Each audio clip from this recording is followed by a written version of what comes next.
The reason I'm here today is I want to talk a little bit about how to manage or not get into your business the tire kickers and the people who are price shoppers and who waste a lot of your time because as you know, you don't have a lot of time to waste as a travel advisor, right? Especially these days when you probably have canceled 3 trips to get 1 trip. I know that I've had to do some of that myself. When people call you and they're going to be price shoppers, there's usually some telltale signs. And so it's better if we learn to qualify people by asking a few questions rather than by starting in answering their questions right away. So if someone approaches me who says, "Oh, I'd like to get a price for a trip," I will never answer that question directly. I will not ask, "What trip are you interested in?" And, "Oh, let me go scurry over and find the price." No. First, I'm going to qualify that person, and this is what I recommend that you do as well. So I'm going to ask them a little bit about themselves, who they are, where they live, why they're interested in this particular trip, have they traveled with this particular travel company before, and what it is that they like about that trip.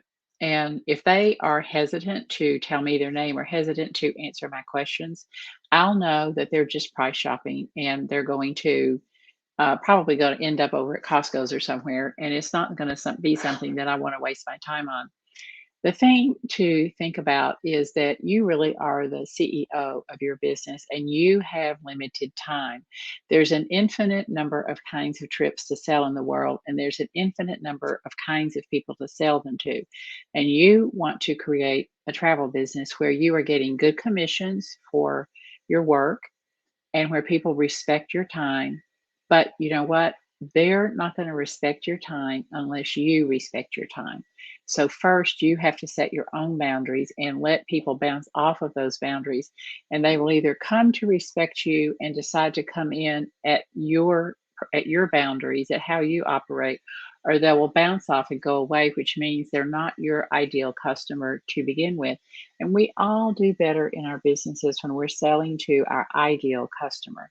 So have a look at who are you selling to, and is that really who you want to be selling to 6 months from now or a year from now, and start maneuvering and shifting your business to be what you want it to be.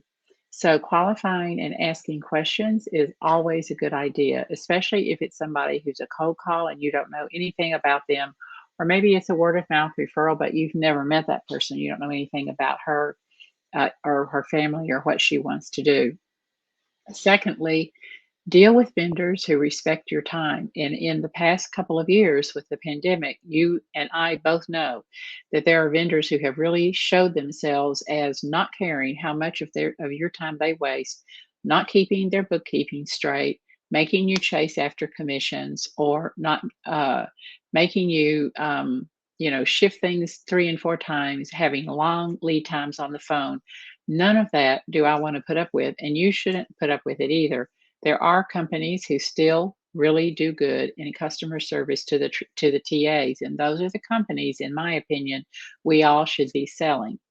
So, I can, and I don't mind saying to one of my, in fact, I have a client right now. We have booked for 3 times now a cruise that he wanted to do for a 50th wedding anniversary trip. And he had already picked, before he ever came to me, this particular cruise on Royal Caribbean.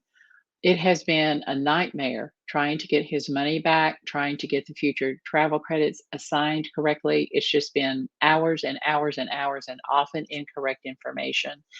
And never, ever, ever again will I book with Royal Caribbean for that reason. In fact, I've told him I will be glad to book your trips once you get this thing over with and we get you on this trip 3 years late for your 50th anniversary with your family. But after that, when you travel, I want to sit down with you and recommend companies that I think will do a much better job and actually suit your needs better, because this guy is hearing impaired and he's going to have big trouble in a big ship with a lot of noise going on. He would really have a much better experience in a smaller ship or maybe even on a land tour.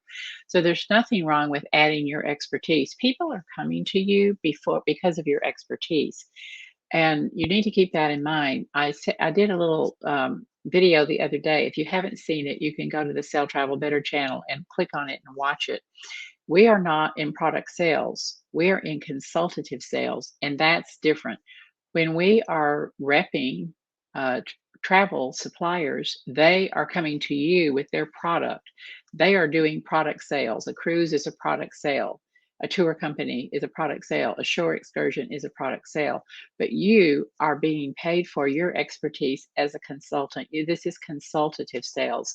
So, yeah, they could go buy it off the shelf, but they're not going to know the ins and outs of it the way you can tell them the ins and outs of it, or things like short times between tours or short times between airports, or how worn out they might be if they have scheduled themselves 3 shore excursions in a day, those kind of things. So keep in mind that the knowledge you have in your head about travel and the time that you're going to devote to customizing and making sure that everything is smooth for a customer, that's worth money. It's worth money to them and it's worth money to you. And so you have to think about and act like you are a consultant. You're doing consultative sales. So don't tolerate the tire kickers. The way to handle them is to ask questions back, see if you can engage them. If they say, "Oh, I just called you to get a price," you don't really need to know my name. Don't bother. It's a waste of your time, and you need to be really hard-nosed about that so that you have the time to build the business that you really wanna build with the types of travel you really wanna sell to the types of people who will appreciate your knowledge and expertise and the time you put into planning and booking something for someone, or into calling when there's something that has gone wrong. And that's my second point I wanna make before I go. Make sure that you also qualify your people by looking at what their mental attitude is toward you, and if they are a sophisticated enough traveler to be able to handle things that happen while they're on the trip without calling you for every single solitary thing. Nobody should be calling you complaining that it's raining. Nobody should be calling you complaining their air conditioner doesn't work. You need to work with people and train them that that is something they need to talk to the hotel about, not to you. They shouldn't be calling you and saying, "My hotel air conditioner doesn't work." So don't raise your hand and act like you're going to be responsible for every single tiny little thing. Travel never goes perfectly. If you are a traveler, you know that travel always has some little twerk or quirk in it. Something will go wrong, a connection will be missed, or weather will be whatever. There's be, seaweed on the beach that people don't like. Nobody needs to call you about that. It's your job ahead of time to make sure they know that that sorghum's going to be on the beach, or sargassum, I guess it is. It's going to be on the beach, but they shouldn't be calling you. So set your expectations and then let people be responsible for their trip and their life. Now, that's an unpopular opinion to some travel agents who feel like they need to be on call 24/7 for every single little thing that goes wrong. But I don't agree with that. You will burn yourself out and you will not be appreciated for that. So train people what to expect when they travel, educate them, be a consultant to them, make sure everything is arranged perfectly, and then bless them and let them go.